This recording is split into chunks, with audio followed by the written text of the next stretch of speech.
Hello and welcome to a very misty, foggy, chilly December. Yes, we're back.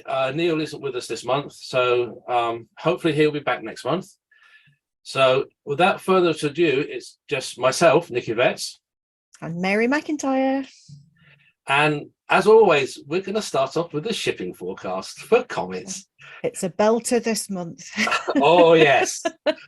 So November the 11th, Seiichi Yoshida reports a Kreutz comet in real-time C3 images.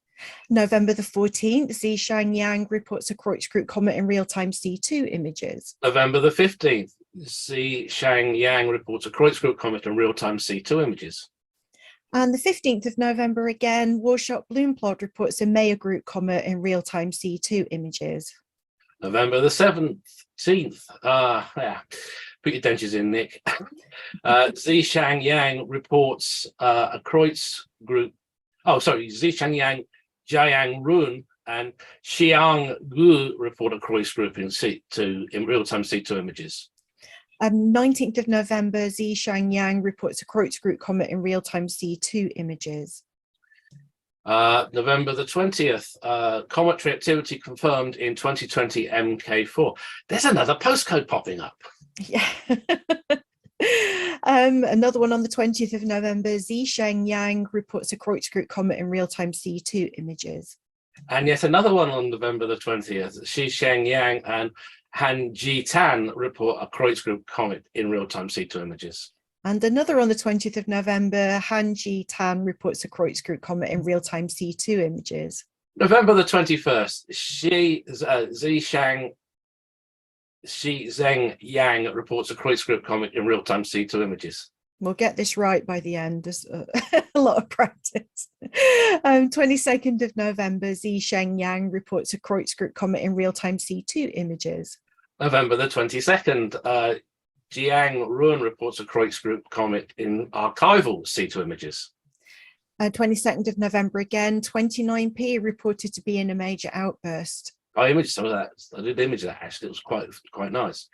Okay, November the 23rd, discovery of 2022 V1 P-Wise-Lemon reported.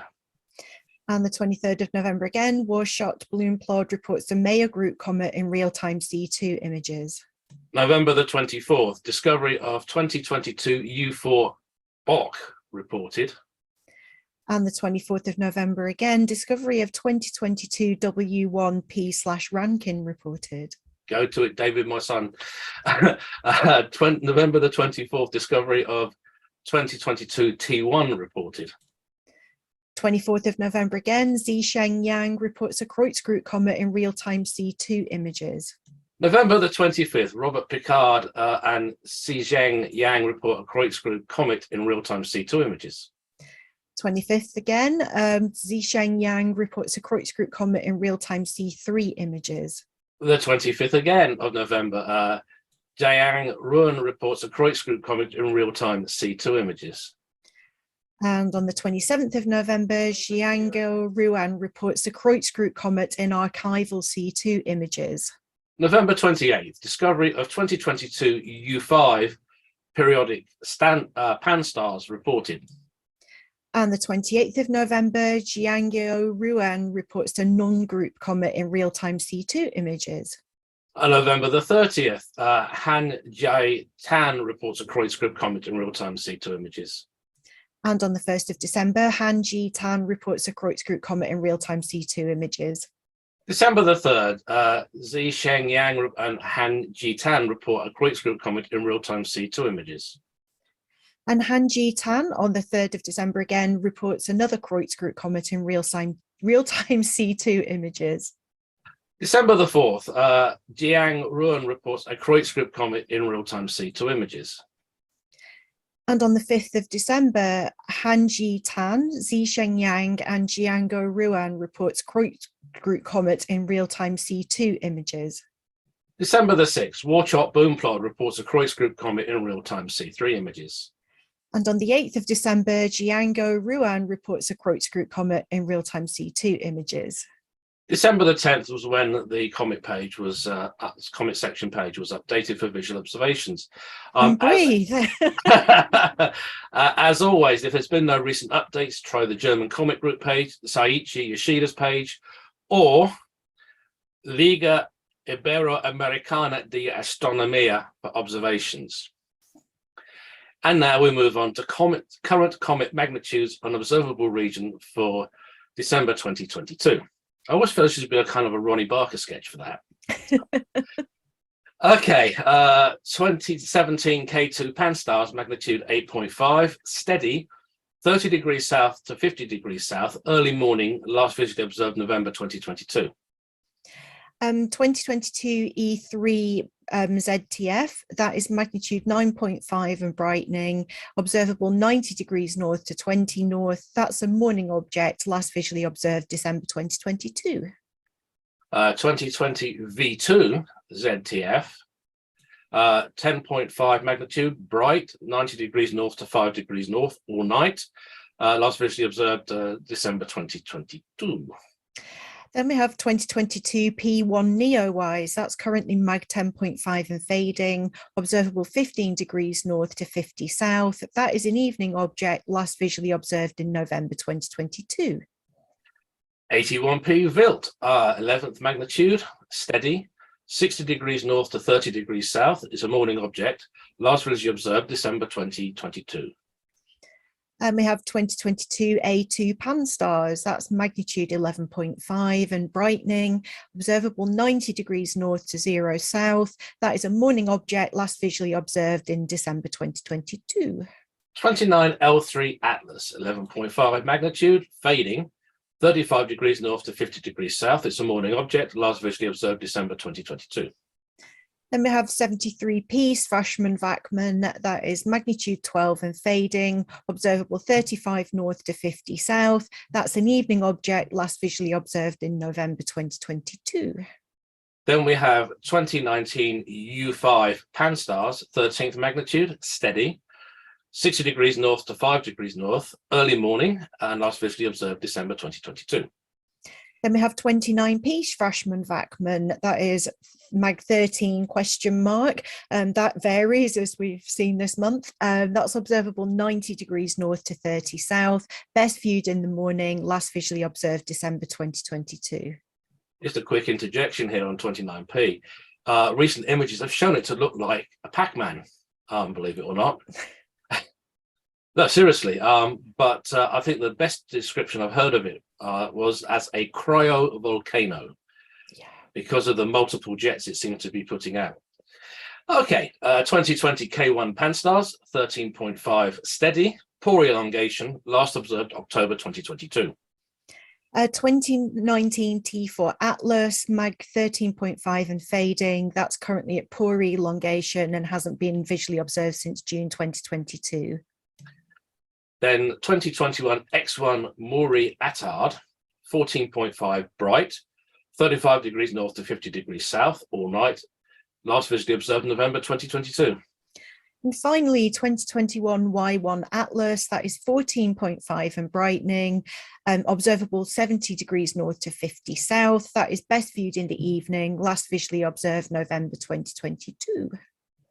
Okay, as always, this is the last partial update was on December the 2nd.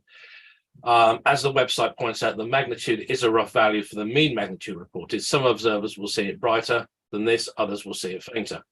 Now, obviously, the observable region is an approximate indication of the latitude at which the comet may be seen. Obviously, under good conditions, comets may be visible outside this range. The period is for the UK. So obviously, if the comet is visible in the UK, otherwise for 40 degrees south or the equator as appropriate. So my thanks go to Jonathan Shanklin and to Nick James for allowing us to always use this page. It's probably one of the best sources I've ever found on the internet, apart from Seiichi's website, which is pretty much everything you need to know to find a comet. So now we're going to go into the next part of our show. And last month, Neil gave us a talk about historical comet, Comet Biela. And this month, it's Mary's turn. Yeah, we're talking about like genuinely my favorite person throughout the whole of history, and that is Caroline Herschel. So we're going to talk a little bit about Caroline as a person, but focus a lot on her actual comet discoveries. So yeah, I've got a lot of notes in front of me for each comet because my memorizing skills are not up to the fine detail of that. But I'll share my screen first and we can talk a little bit about Caroline. I first started researching her actually when I was asked to do some articles for the Yearbook of Astronomy. And the 2023 yearbook actually has my article about Caroline and William and the stuff that they did. So definitely check that out. A couple of things first. Caroline Herschel was not the first female to discover a comet. She's always said to be the first, but she's not. She's the first female whose name was down as the discoverer, but Maria Winkelmann-Kirsch actually discovered C1702H1 on the 21st of April 1702, but that was actually logged to her husband Gottfried Kirsch because it was just like genuinely in the 1700s women were not allowed to log discoveries. But if you look through the notes, it was Maria that actually discovered that comet, but very often she's not credited as the first woman. In the very introduction of my article in the Yearbook of Astronomy, I state that Caroline was the first female to be paid for her work in science. I've since found out that is also not correct. We write the articles way ahead of time before publishing, and I have since read a few more primary sources, and that's not correct. Maria Winkelmann-Kirsch was actually kicked out of the Academy, the Berlin Academy of Sciences, when Gottfried died. She was working as his assistant, unpaid. Her daughter was never allowed to actually study at the Berlin Academy of Sciences, but she did go on to do astronomy in some form. And it's said that she was paid for actually producing calendars.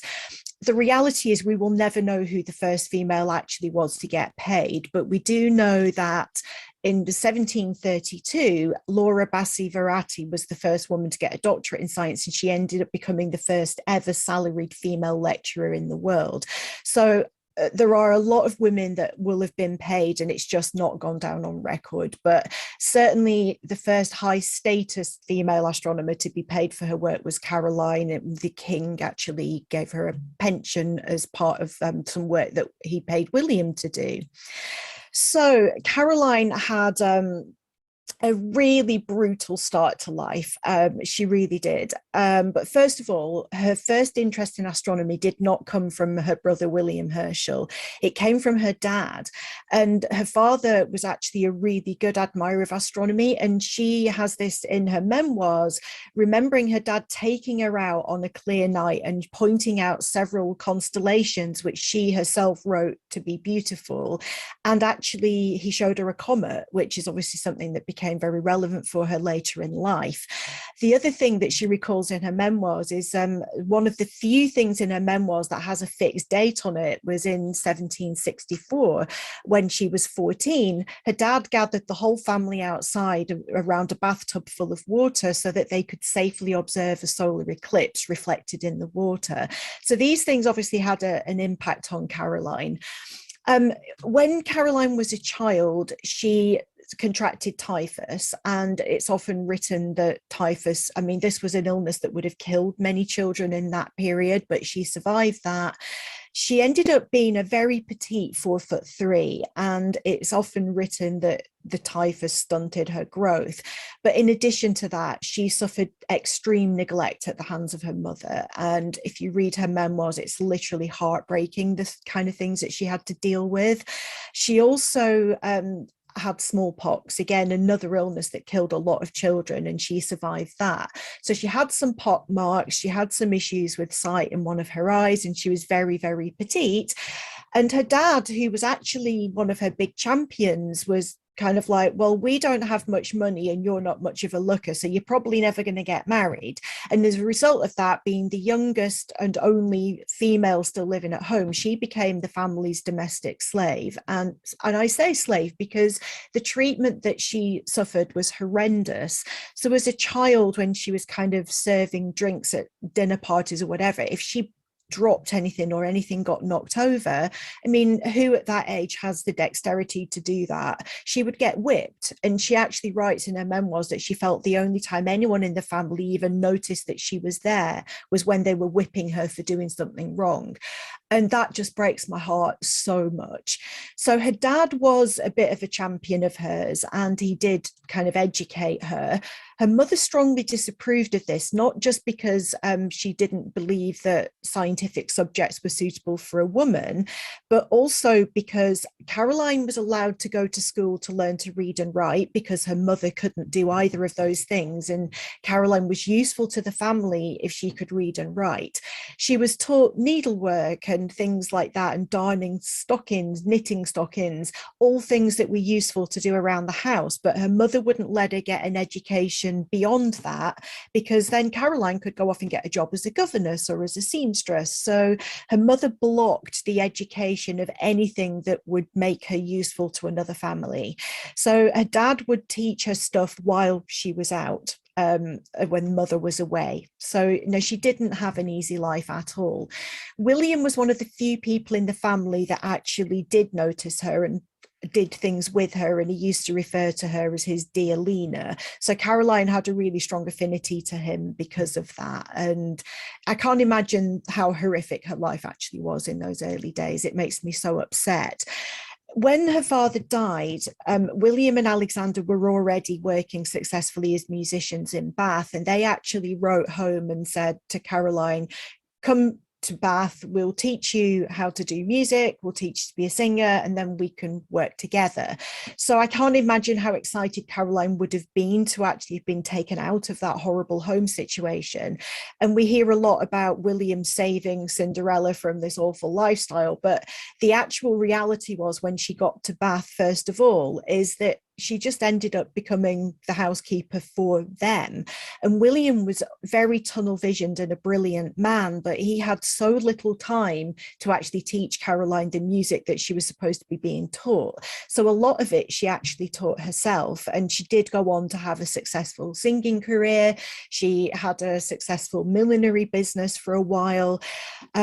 But it was a really tough start again, because she arrived in England, couldn't speak the language. They had very little money at that time, and everything was so expensive, especially when they moved to Slough as well. So she was kind of keeping purse, like being the family accountant, the family housekeeper, while having this musical career. Once William as soon as Caroline became successful in music, William had shifted over to astronomy, and William would not have achieved all that he did if it hadn't been for Caroline and Alexander. Alexander was the practical guy that could build a lot of the stuff that William was envisioning. So as a trio, they were amazing, and without their support, William would not have done all the things that he did do.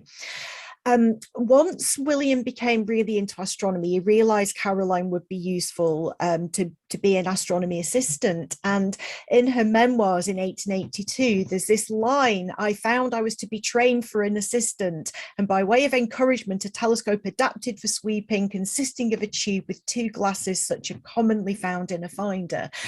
I don't know whether I'm just projecting, but when I read this, I can feel the excitement that she's going to be trained to be this important person. And it's just amazing. And I really just love that excitement that she must have felt to feel that she was being useful, because primarily she wanted to support William. She just wanted to be the best sister and best assistant for William that she could be. So this is a sketch. It's a reproduction of a sketch of Caroline's first sweeper. And when we talk about sweeper, they were sweeping for deep sky objects and comets and just looking for new nebulae and stuff like that. And one of the other things that they were doing was studying the sky in strips so that they could rewrite Flamsteed's star catalogue, but written in the kind of RA and deck format rather than by constellation, because that makes it easier for astronomers to follow.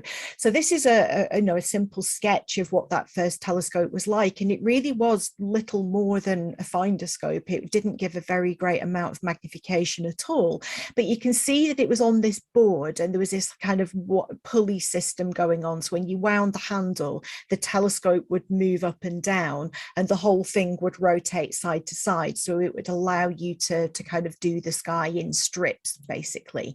So this is a photograph from a museum in Hanover of that very first sweeper that she had, and it really is a tiny telescope. And as we saw in Galileo's time, that is all the magnification you need to change what the sky looks like. So that's amazing. So she, from August 1782, began sweeping the skies and was asked to make note of any remarkable appearances. Just to clarify, she was doing this for William, but when William was doing in-depth stuff at the telescope, Caroline would write up what they were going to do that night. She would sit there and take notes while William was shouting down from the eyepiece. At times, he would be so focused on doing this that he would forget to eat and drink. So she would come and put food in his mouth and make him sip water while he was actually observing. She would jot all of that down. The following morning, she would then write all of that up and then plan the next night's stuff. And they would do this every night around new moon. And when there was a full moon, they didn't observe, and obviously if it was cloudy, but she just did not stop. I genuinely don't know if anyone that worked harder than she did. And she, honestly, William just got so much more work done because of her. But when he was busy on other things, Caroline had her own telescope and was sweeping. So that's what she means by sweeping. So she was asked to note down anything remarkable. So she was still very much a beginner at this point. So she co-discovered a few nebulae. So there was some nebulae, some that are in the Messier catalogue, some clusters. And so when she first started, she was just noting stuff down. And this was her just practicing doing this sweeping and going from star to star and area to area and just making a note of what she was seeing there. And this was really good practice to help her learn the sky, because as you know, as a visual comet hunter, you've got to be able to instantly recognize something that wasn't there the previous night. So that's what she was doing. So she began actually properly sweeping for comets once William designed a new telescope for her. So that was in 1783. So the new one that he built for her was a 14.2-inch aperture Newtonian reflector, which had a focal length of 2 feet. So still not huge, but definitely bigger than the first one she had. So her first comet discovery came on the 1st of August, 1786, and that is C 1786 P1 Herschel, estimated to be magnitude plus 7.5. So she found that the sky conditions were really poor. So it was actually the following night that she finally confirmed the discovery of this. So this was first reported naked eye sighting of this comet was on the 17th of August. And Charles Messier actually observed a tail that was 1.5 degrees long. And he saw that through his telescope the following night. On the 19th of August, William described the comet as being considerably brighter than the globular cluster M13. So that meant that the comet at that point had a magnitude of between 5 and 6. Observations of that comet carried on right the way through until the 26th of October. And the calculations done from those showed that the comet must have reached perihelion on the 8th of July when it was at a distance of 0.41 AU. So that was a pretty close comet. So that was her first discovery. And this is actually a facsimile that there are pictures of her notebooks online behind paywalls. So I did a recreation of this to use in the Yearbook of Astronomy. So this is her notebook from August 1786 showing the discovery of the comet. And I honestly felt quite emotional retracing her handwriting and to just see her, just the writing by somebody that I admire so greatly, and just seeing, just shows as well, you don't need to be like an incredible artist to capture astronomical stuff on paper. These are really simple drawings, incredibly valuable drawings, and you can see how the comet has moved between the different dates that she reports. So I love looking at her notebooks. I really hope I get to look at them in person one day. So the second comet discovery came on the 21st of December 1788, and this was 35P, or also modern designation 1788 Y1 Herschel Rigollet. And that has a period of about 155 or 156 years. So Caroline found this comet about 1 degree south of Beta Lyrae, and the brightness of this was around about 7.5, about the same as her first comet. William described it as a considerably bright nebula of an irregular form, so it was very gradually brighter in the middle and 5 or 6 minutes in diameter. So they followed this comet right the way through until the 5th of February 1789, and they believed that it had a parabolic orbit, with perihelion being reached on the 21st of November, and it was at a distance of 0.75 AU at that time. It wasn't until 151 years later that in France, Roger Rigolet reported an 8th magnitude comet on the 28th of July in 1939.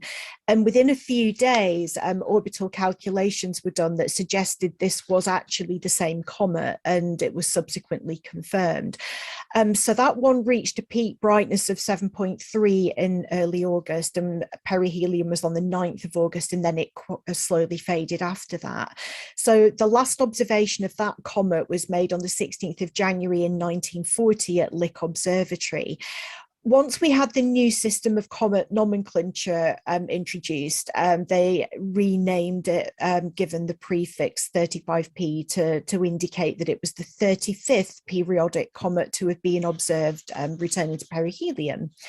So the next return of that comet to the inner solar system isn't expected until the end of the 21st century, but yeah, a really nice discovery again. And I think when you see two names on a comet like this, you can sometimes assume they discovered it at the same time, but it was like 151 years later when Rigolet discovered that. So the third comet discovery, the 7th of January 1790, and this was C1790A1 Herschel. So this was on the 7th of January, as I said, and that was another 7th magnitude comet. The apparition was pretty poor, and it was only seen on 3 other days, and the last of those being on the 21st of January. 2 days before that, Messier described the comet as being nebulous with bright condensation and compared the comet's brightness to globular cluster M13. So on the basis of those observations, they think perihelion was the 15th of January at 0.76 AU. So yeah, I think it's really useful to actually use globular clusters as a mechanism for trying to ascertain visual comet magnitudes, because I know you can also defocus the telescope and kind of compare it to nearby stars, but being not a solid object, they can be tricky to visually do that. I know most people these days just do proper, like take a CCD image and do the estimates that way, but doing it visually is a real skill that I certainly don't have.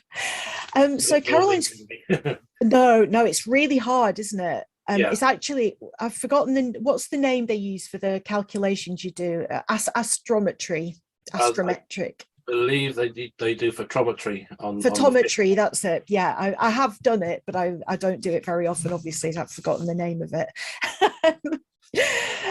So the fourth comet discovery was C1790H1 Herschel, and this was the second for the year, and this came on the 18th of April. So it was another 7th magnitude comet that didn't have any visible tail. By the beginning of May, this comet had brightened to be about 5th magnitude and was actually developing a tail. So that came to perihelion on the 21st of May and was at a distance of 0.8 AU.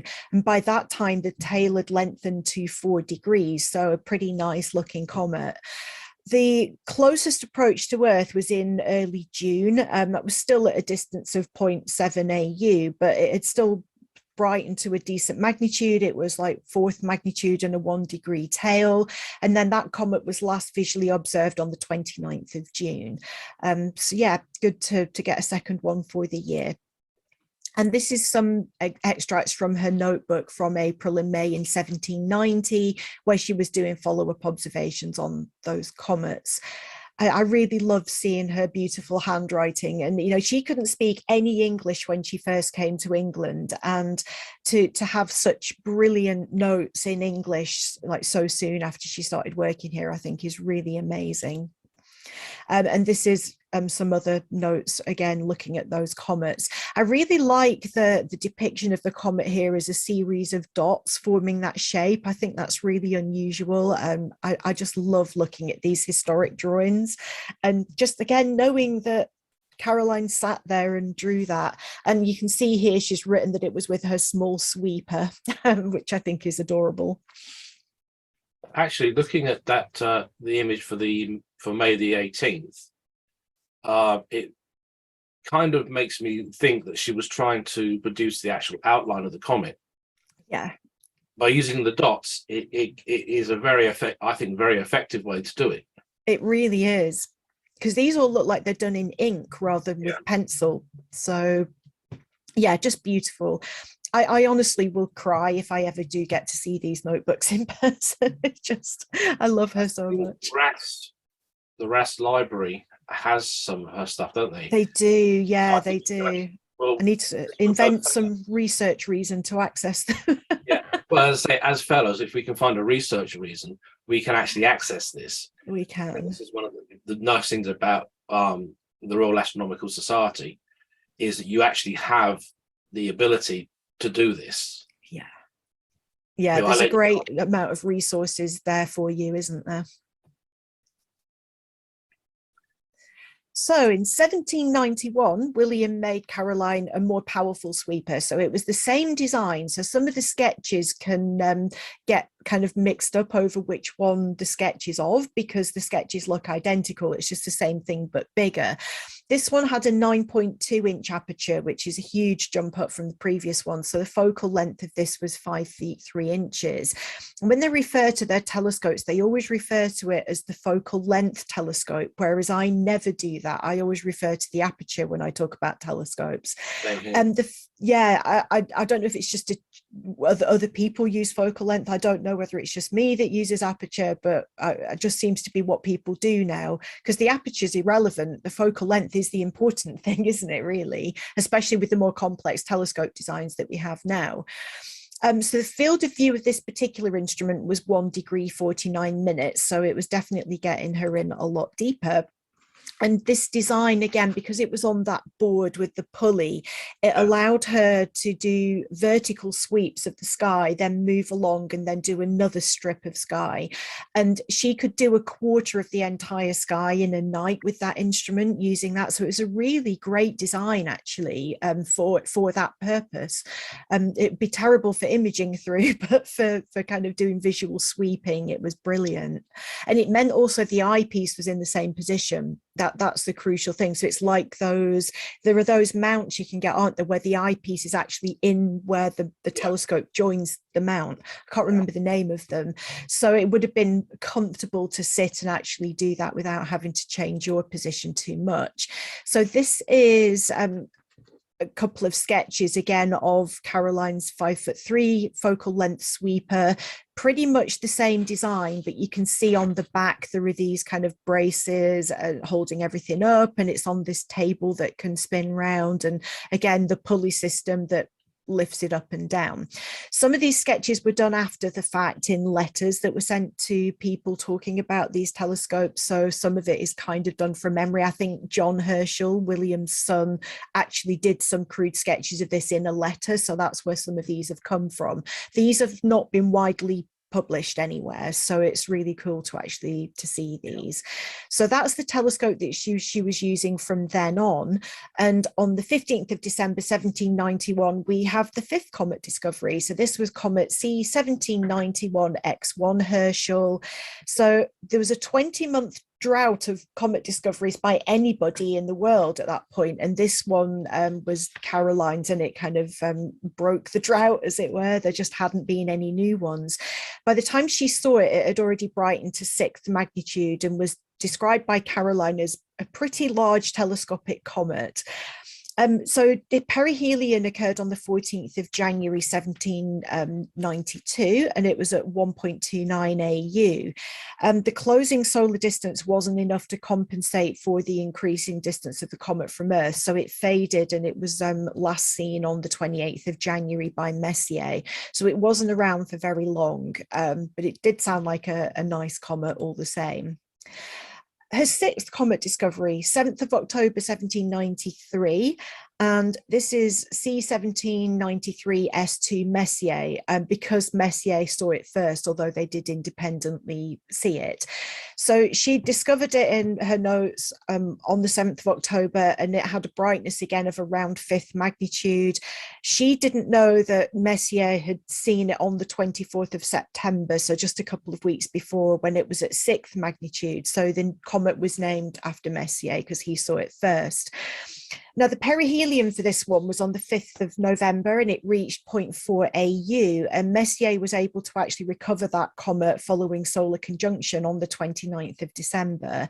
It was last observed on the 8th of January 1974, despite still being brighter than 7th magnitude. So yeah, it's really important why you have your notebooks there and you make sure that you've got a written record when you discover something, because that proves whether you was the first to actually see it. So the seventh comet, that was on the 7th of November 1795. This was the recovery of Comet 2P Encke, which has a period of 3.3 years.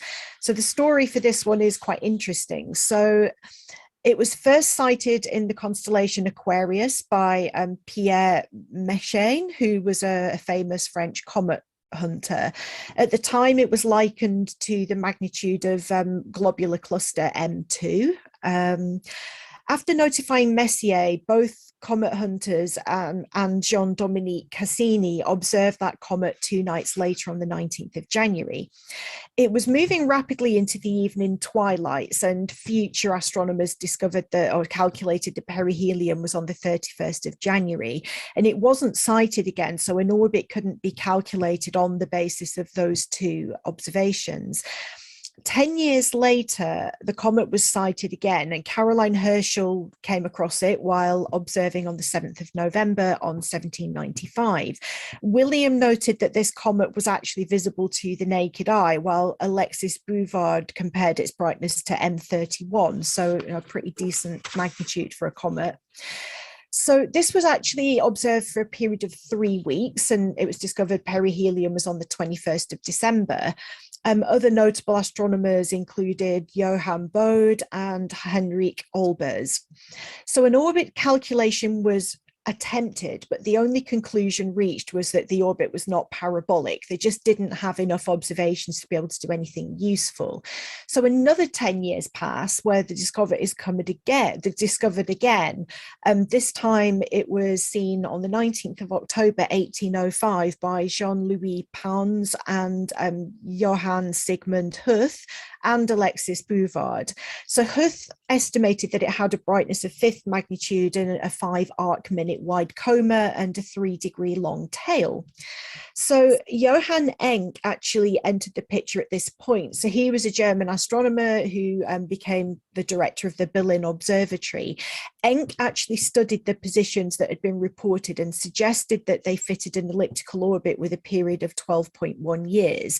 That was incorrect, but it was much closer than other astronomers who were still trying to derive parabolic orbits. It wasn't until 1818 that the comet's appearance was noted again, and Pons actually cited that, and it brightened over the next few weeks and had a similar display to globular cluster M2, just as it did in 1786. It remained observable for 7 weeks, and that meant that a really good set of positions could be determined. And Olbers actually was the person that first suggested this comet was the same comet as had been observed in 1786, 1795, and 1805. So it was left to Encke to kind of mathematically prove that it was the same comet, returning with a period of 3.3 years. In 1819, an orbital solution for the comet had been obtained, and he calculated the orbit back over time, taking into account any perturbations caused by the big planets, with the exception of Uranus, of course. And in 6 weeks, he observed that the 4 comet appearances were in fact the same comet. So this is a story spanning many, many, many years. So once they'd confirmed that it was a periodic comet, Encke proceeded to predict when the comet would next return, and it should have a perihelion of the 24th of May 2022. And sure enough, on the 2nd of June, Carl Rumke discovered the comet while he was observing in an observatory in New South Wales in Australia. So yeah, the observing circumstances that orbit were not favorable for Northern Hemisphere. So people in the Southern Hemisphere were actually studying it. It was only the second comet whose return had actually been successfully predicted, the first being Comet Halley, obviously, and it was named after Encke. So if it hadn't been for an inadequate number of accurate observations preventing an early reliable orbit, Comet Encke could very easily have had periodic comet Herschel or comet Mecane or Pons Bouvard. It could have been any one of them that had had the comet named after them, but it was thanks to Encke actually putting all of that together, and that meant that it was named after him. So yeah, quite a story for that one. It took a lot of time and calculations to get that pinned down. And as I remember, 2P Encke is actually a lost comet at the moment because it has never been recovered for the last approach to the Earth. No, well, I guess people will still keep looking. Oh, yeah. That's the great thing. Everybody still looks for it because if it is ever recovered, it will be interesting to see what state the comet's in, because with the period of 3.3 years, the volatiles must have been really used up. Yeah. So maybe won't be much left. It might just be a piece of rock that's in the orbit now. But that's nothing new. We often find that items that we've classified as asteroids, when they suddenly get closer to the sun, start the subliminal process, and they become comet-like. We've had comets which have switched off and become asteroid-like. Yeah, There's something, perhaps a perturbation by Jupiter, or it's come a little bit too close to another planet. It will switch it. It will perhaps crack the crust, and it will switch back on. So who knows? Maybe out there, the piece of rock that was previously known as 2P Encke, and someday it may decide to reactivate and give us a show.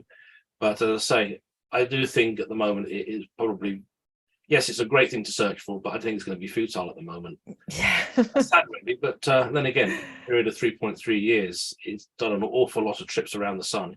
It has, and no, thankfully they did get a good apparition to pin down those orbit calcs and actually get this linked as the same comet.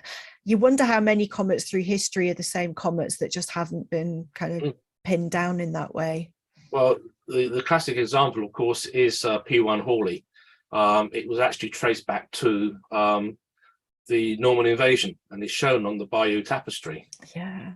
So, and of course, that they've been able to go further back using Chinese records, because the Chinese astrologers and astronomers in antiquity have recorded all these comets. They were amazing. Yeah, and I believe that was some of the information that Halley and Newton had access to. They were able to show the actual period for the comet, because at that point the empire was young, it was all over the place, and the explorers would have met these people, maybe copied or had translated some of the records that have been brought back to London, and people like Halley and Newton would have been able to see them, because as I remember, they were both members of the Royal Society as well. So no doubt they would have had access to these new scientific records that were being found in Asia. So who knows?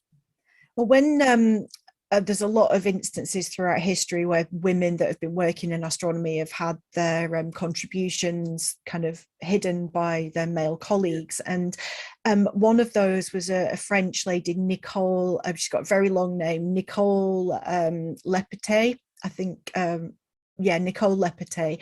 She worked with Alexis Clairaut to actually, she was working around the same time that Caroline was, and they worked together to calculate the return of 1p, and they successfully did so, but Alexis Clairaut failed to credit her for any of the work that she'd done. She was a brilliant mathematician, but she helped to pin down that, and they recovered the comet, but she didn't get the credit. So it was the same with Dr. Jocelyn Brunel.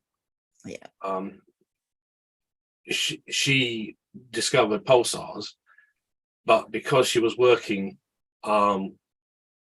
with her tutor, I think it was. It was a supervisor, a PhD supervisor. His supervisor, it was his research, so he got to claim the discovery.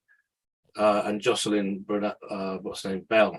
I keep forgetting. Jocelyn Bell Burnell. He got the Nobel Prize, even though she designed and built the telescope that made the discovery. But the same thing happened with the discovery of insulin. And obviously, for people who are diabetic, this has saved millions of lives around the world, the discovery of insulin.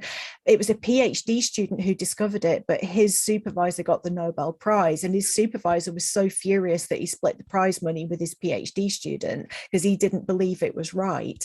But if you ever hear Jocelyn Bell Burnell talk about this, she just doesn't mind at all, because she often says, if you've been given a Nobel Prize that early in your career, then nobody else is going to give you a prize, because who's going to give you their little prize when you've already had such a huge accolade? And the prizes that she has had, any prize money she has donated in full to set up astronomy for people from underrepresented communities. And she just does the most amazing work, but very quietly. And she's an amazing person to talk to. And she does not hold a grudge about this at all. But people will often ask me, because when I do my Women in Astronomy talk, people say, is it the precedent that the supervisor always gets it? But there have been so few Nobel Prizes in physics awarded to women that you can't ascertain a precedent.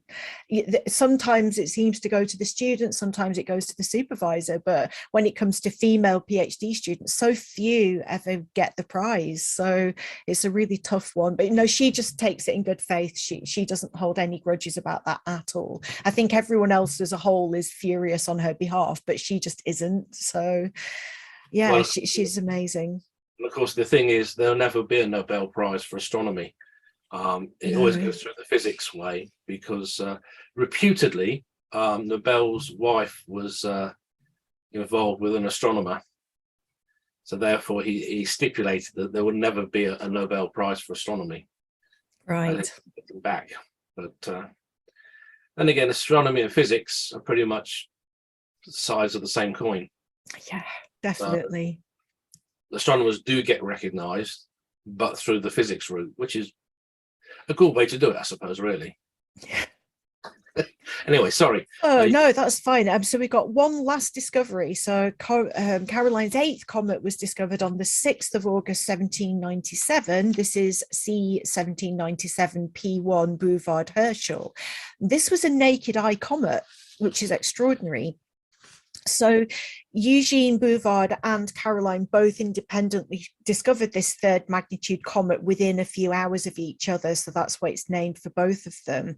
Being so bright and easily visible, numerous other observers found it the following night. So they were really lucky to have spotted it when they did. The comet was only 0.17 AU from Earth at the time of discovery, and it had moved even closer, coming within 0.0879 AU of Earth on the 16th of August. So that is pretty close for a comet. Yeah. It really is. So following the close approach, it faded really rapidly and was last seen on the 31st of August. Perihelion had already occurred earlier on the 9th of July when it was at a distance of 0.53 AU. According to reliable records, this is the 13th closest approach of a comet to Earth. The closest approach was the lost comet Lexell, which passed 0.0151 AU from Earth on the 1st of July. It's alleged that the comet of 1491 missed the Earth by a distance of 0.0094 AU, but the orbit calculations of that are unreliable. So more recent close encounters with Comet have been Ira-Saraki-Alcock, which made the close approach on the 11th of May in 1983, and that was at 0.0312 AU. So that's the third in records. The Great Comet of 1996, Hyakutake, which flew by. Comets don't fly, but yeah, it was really close at 0.1 AU. So yeah. So yeah, that was all the comet discoveries, and this is some stuff in her notebook from April and May in 1797. Again, credit to the RAS for these drawings. And again, she's kind of reverted to using little scribbles as well as dots to represent the comet. But how amazing that this thing was already naked eye visible before anyone saw it. It's so cool. I was going to say that last illustration of hers, it does kind of remind me of Comet Holmes. It was almost like, which was a very diffuse comet, but very bright. So that I was thinking, Comet Holmes there, but just from the sketch, it just made me think of Comet Holmes. I like the stars being crosses as well. I like that. I think it's beautiful. I can see where she's put some notes about the constellation and which star is which. Yeah. So when you consider this is 1797, and in reality, we've got people producing research, scientific research, and observational notes, which still haven't been beaten really for quality or clarity, because it's very, very clear what stars are actually in the telescope's view. So yeah, that early work that Caroline did clearly paid off, because she knew the sky really well, and her notes are fantastic. And yeah, I couldn't do this. She was okay, we're lucky today. We can cheat. We can go and get the blanks from Sky at Night magazine and download them and use them for our notebooks and print them off and have just tons and tons of blanks. It does help, but I think one of the things I would say is I believe the Science Museum now has all of Sir Patrick Moore's journals and his observations. Go look at them, because in some respects, Patrick was doing what Caroline was doing. He made very, very clear, copious notes. He illustrated his notes in such a manner that it was very obvious where and what he was observing. And I think with charge coupled devices, with astronomy programs like Stellarium, Starry Night, we've gotten very, very lazy, because we can just print it off, take it to the telescope, and be done. Or we can just pull out the insert from your favorite brand of astronomy magazine, whether it's Sky and Telescope Astronomy Now or the Sky at Night magazine. They all have inserts which you can take out for the month. Yeah. So in some respects, we are very much lazier. This is why I still do astronomy drawing, because it makes you not be lazy. But it's worth saying as well that yesterday, I believe it was 10 years since Sir Patrick Moore passed away. Yes, so I have to note that anniversary. I can't believe it's 10 years. It's scary. I know I think it's really great because we can still see him. We can see the evolution of the show as well, because we have the recordings, and I really do recommend watching them, because he's very honest. He admits very freely that he believed that the craters on the moon were created by volcanism, and when it was actually revealed they were actually impacts, one of the things he did say, he says, well, I got it wrong. Yeah. Same way we got Mars wrong. We thought that this was possibly vegetation, canals. But that is the way to be an astronomer. It's always evolving, isn't it? Yeah. We're always learning new things, and we do get things wrong. And I think we are privileged. We have all these wonderful high-tech toys. We have the James Webb Space Telescope that's imaging Titan as well. And some of the pictures that's sending back in the near infrared is unbelievable. Wow, yeah, incredible. There is talk that the Webb may be used to image comets. That would be certainly an interesting thing. The last time we had a really good near infrared comet was IRAS, from IRAS. And that was the first time a space telescope actually was co-discoverer of a comet. And I think that's just so brilliant that we had Alcock, we had IRAS, and I can't remember the Japanese name. I know we just had it out in the conversation. Hayataki. No, IRAS. No, not that one. Kia. Oh yeah. You had IRAS, you had Kia, and you had Alcock. George Alcock used a pair of binoculars from inside his living room. They were big binoculars. You're talking about £5,000 or £6,000 worth of optical equipment. Now you can buy that same setup that George Alcock had, but you know what? He was purely a visual astronomer. He didn't take photographs. He sat there, basically in the comfort of his living room. He used his binoculars, and he recorded exactly what he saw. Amazing. And that's why he probably got the comet. And his name, well, it's down in history. So what can you say? Well, Caroline had a couple of comet discoveries that turned out not to be comets. So a couple of false alarms. 18th of August, 1789, she corrected her notebook the following night. It wasn't, in fact, a comet. And in 1794, she discovered a new comet that turned out to be a light in a barn. So light pollution was still a problem even in 1790s. So yeah, I love the fact that she thought it was a comet. I'm intrigued by that. I don't know how far away the barn was. Obviously, it must have been low to the horizon. Now, the telescope that Caroline had been using, the 5'3" focal length sweeper, is the one that John Herschel, who was Caroline's nephew, took on his 4-year trip to the Cape of Good Hope to go and study the Southern Hemisphere skies. So that's what became of that telescope, and then he later returned it to Caroline, and I believe she donated it to a museum, but the exact kind of knowledge of where it went and when has become a bit sketchy. So yeah, it's really nice to know that he took her sweeper with him, and they of course wrote to each other regularly. She adored her nephew, so that was great.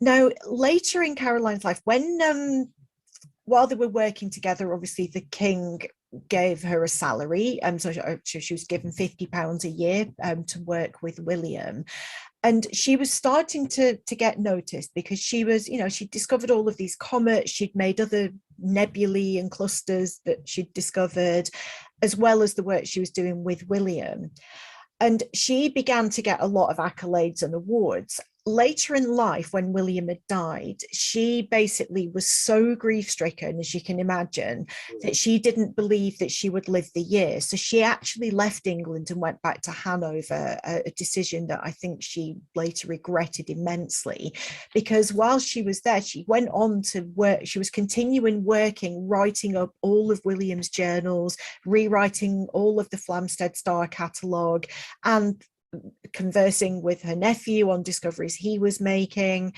She basically did that for nearly 30 years, but the time she was living back in Hanover, she didn't have any capability of doing any observing.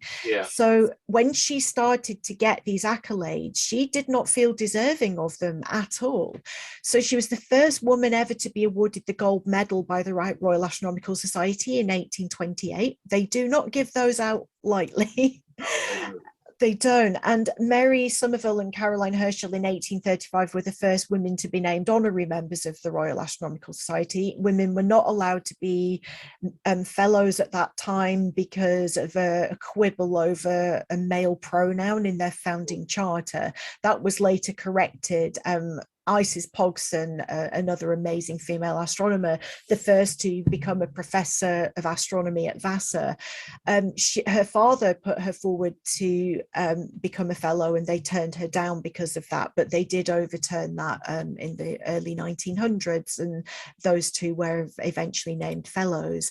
She was awarded a gold medal for science by the King of Prussia. There are many, many, many more accolades that she got. She did not feel deserving of a single one of them. Part of the reason for that was she thought William was amazing, and she felt that all the work she did was for William. And if somebody was giving her praise, it was taking praise away from her brother. Yeah. And I genuinely want to pick her up and shake her and just say, you were both amazing. Please just take it. You were so, so good. In her memoirs, she says, I am nothing. I have done nothing. All I am, all I know, I owe to my brother. I am only the tool which he shaped to his use. A well-trained puppy dog could have done as much. No, no, no, no, no, no. Just not true. Yes, he did mold her into the assistant he wanted, but she was such an amazing astronomer in her own right. And one thing I haven't mentioned is the fact that she wasn't just doing visual stuff. She was grinding and polishing mirrors. She was helping them to cast bigger and bigger speculum mirrors, which in itself was a dangerous undertaking. She was having to polish mirrors because speculum tarnished really quickly. So most telescopes had multiple mirrors that would be polished, resilvered, and put back in. So she was doing all of that. She was in the workshop, and there was one time where she slipped on some ice and just basically tore a huge chunk of her thigh muscle off on a hook in the workshop.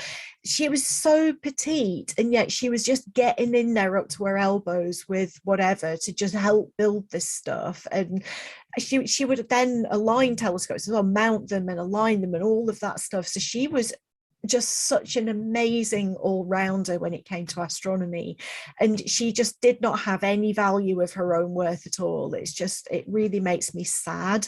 She achieved so much, and that, I think, her achievements really changed the landscape for future female astronomers as well. Caroline Herschel held the record for the most comets discovered by a woman until Caroline Shoemaker in the 1980s beat that record by a considerable margin, as we all know, and we've talked to Caroline on the show. Another amazing Caroline Shoemaker, absolutely phenomenal lady, and somebody else that I admired greatly, both of which were so humble and so kind of feeling undeserving of the attention that they got. Caroline Herschel has a lunar crater. There's only 1.4, I think, % of lunar craters are named after women. One of them is Nicole Lepete that I mentioned earlier. Maria Mitchell has one, and Hypatia of Alexandria has one, but Caroline's is really easy to spot with binoculars if you've got a good pair, but a bigger telescope's better. But when we've got a gibbous moon, here's Sinus Iridum, you've got a wrinkle ridge that comes right down, and that crater right there is Caroline Herschel's crater. So it's fairly small, it's easy to spot, but it's very small and featureless really as observed from Earth. So I looked up the Lunar Reconnaissance Orbiter photo of it and created this pastel drawing of it, because I love doing pastel drawings of craters, and I really wanted to do one of Caroline's crater. And I'm going to make it my aim to do crater drawings of all of the craters named for female astronomers, and I really want to get that done this coming year. So these 3 books are amazing, all about her. Now, one thing I've learned when reading books about people written by somebody else is that they often twist the evidence a little bit to suit their own narrative. And Comet Sweeper is guilty of that in some places. It can come across as being a bit feminist at times, with good reason, to be fair. But I've since read the memoirs of Caroline Herschel, and some of the events that she's interpreted, I don't interpret them in quite the same way.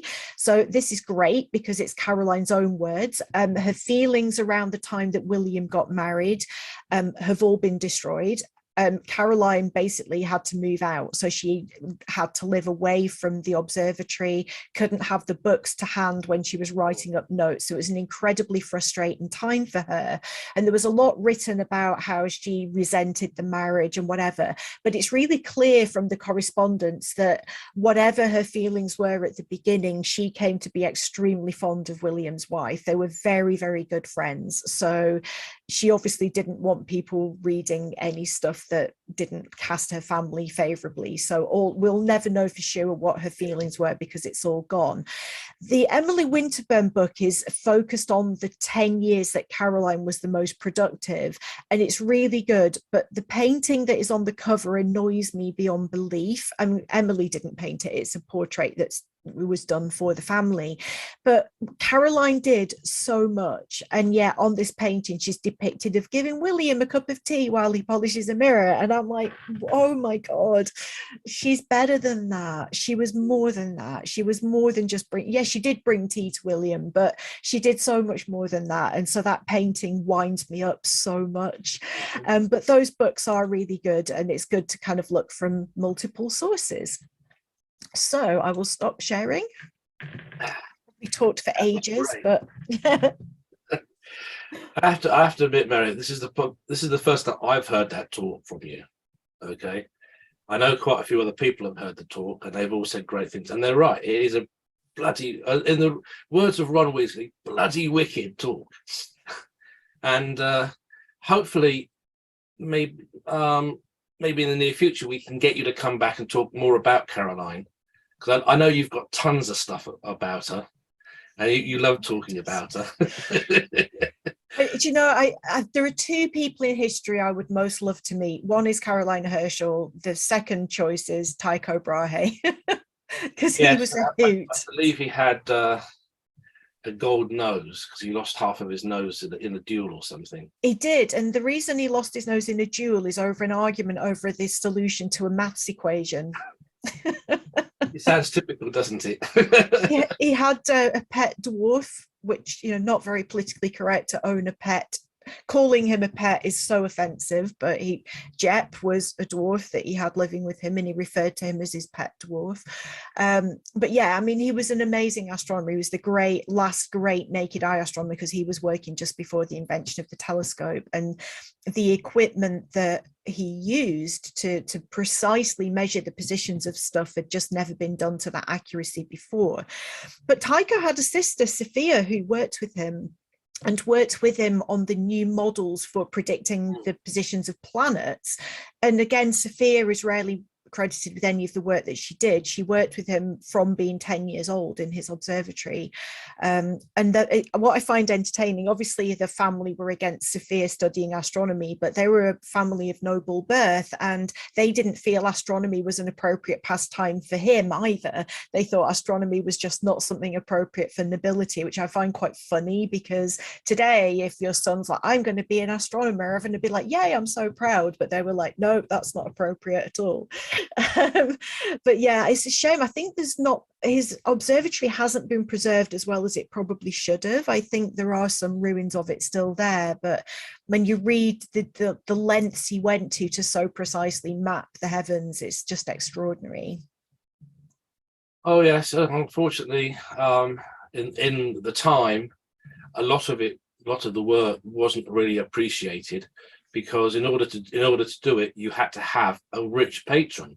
In a lot of cases, it was the royal courts that actually paid for this work to be done. So unless you had connections, you weren't going to get very far as an astronomer. Unlike today, where you can study, you can then move in. It's not as it used to be in the days of Hubble, where you physically glued your eye to an eyepiece and looked straight out through the telescope at things. Even in Hubble's day, it was changing. A lot of it was photographic plates even by then. But it's still something that you can do. You can become a professional. There is a path, and actually, it's a work-at-home job, really. Because with the internet, you can link into whichever observatory you've got time on, or the grant to use, and you get everything delivered direct to your computer screen as it happens. So things have definitely changed. There's no longer need to go out on a cold night unless you really, really want to. And most of us still do. Well, there were a lot of people I know during the Victorian period. Alan Chapman always refers to them as the grand amateurs who had the money to buy telescopes. But kind of way back in the 1700s, there were people like Johann Hevelius, who'd had a successful brewing business and had been through law school. He could fund a private observatory, and him and his later wife, Elizabetha Koopman, they ended up working together. But also what comes to mind is Maria Clara Imart. So George Christoph Imart was a painter and engraver, and that was another lucrative career. And he built a small private observatory, and his daughter, Maria Clara Imart, basically studied under him, and he taught her the art side and the astronomy side, and she became really famous for the engravings and sketches that she did at the eyepiece. And she did a lot of comet sketches, and she produced these. The pictures of the moon that she drew were so detailed that I believe they were able to make a topographical map of the moon based on them. They were just gorgeous. And I keep saying, every time I do my talk where I mention Maria Clara Imart and show her sketches, she worked on this dark blue pastel board. And I really need to get myself some dark blue paper, because the moon looks gorgeous drawn like that on blue. I always do black paper when I draw. But yeah, she was amazing. And she did so much drawing, not just from her own observations, but from other astronomers. So there are these boards where she's pulled together how Saturn was observed by 11 other astronomers and herself, and shown how Saturn can look completely different at different phase angles and different ring tilt angles and stuff. And she did that for phases of Mercury and phases of Venus and cometary forms, and also atmospheric optics. She was drawing like halo displays around the moon, and so her work is stunning. I just love her so much. But yeah, I can just picture the comet sketches that she did. They were really beautiful as well. As you mentioned the Chinese astronomers before, there's that amazing, is it Mac Dewey textbook? It's a silk painting of comet forms, and underneath it linking each of those comets to natural disasters that occurred after the apparition, and trying to find a link. This is like way back, like 1,000 years BC, I believe, something like that. And they were trying to ascertain whether the shape of a comet's tail was related to a particular natural disaster, which, you know, I just find that the level of detail they went into to study that, and obviously there's no effect on natural disasters whatsoever, but unless it hits Earth, obviously. But there are no earthquakes or floods that are caused by comets. You know, it just isn't a thing. But you know, the detail, that the drawings are gorgeous in that textbook. Well, it's not just that; it's the mathematical skills they used to predict the returns. They were predicting accurately eclipses of the sun, because they were very important events which could decide the future of a kingdom in those days. We say those days because yes, it was superstitious. If an eclipse happened at a certain time, it could even stop a war, because it was decreed that the gods were drawing the sunlight because they disapproved of the war itself by that point. So it was one of those things, but they developed an awful lot, which came through to the Greeks.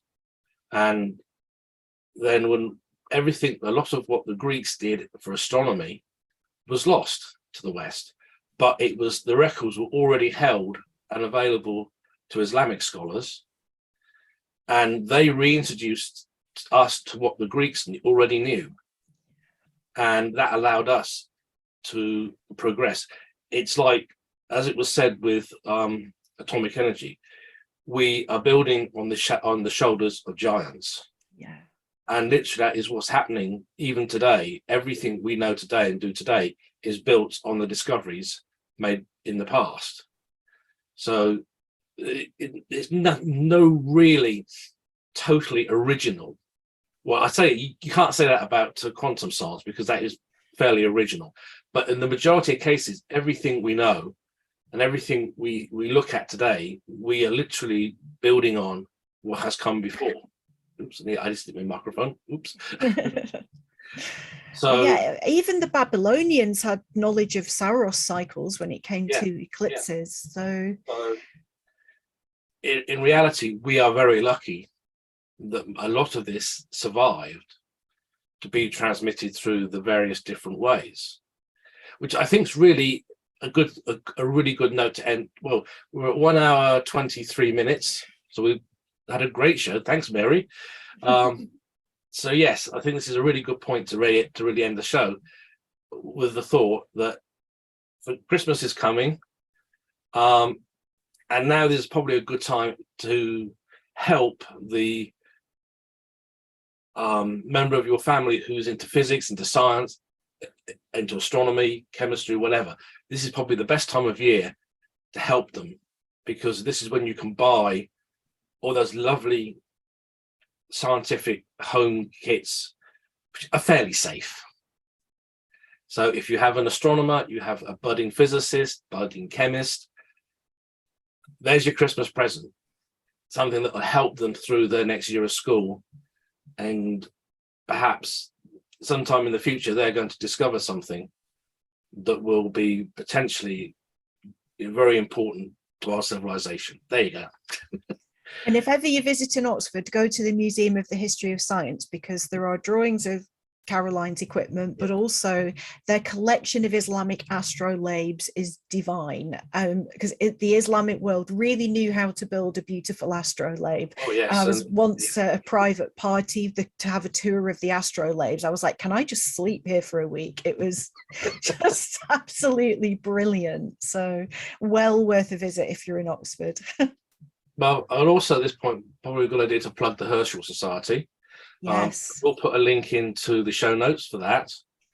Hopefully, yeah, actually the museum in Bath, the Herschel Museum, have got some additional stuff because it's their bicentenary year or something. They've got a load of additional stuff relating to William and Caroline at the museum that will be gone in the new year. So definitely worth a visit there before that stops.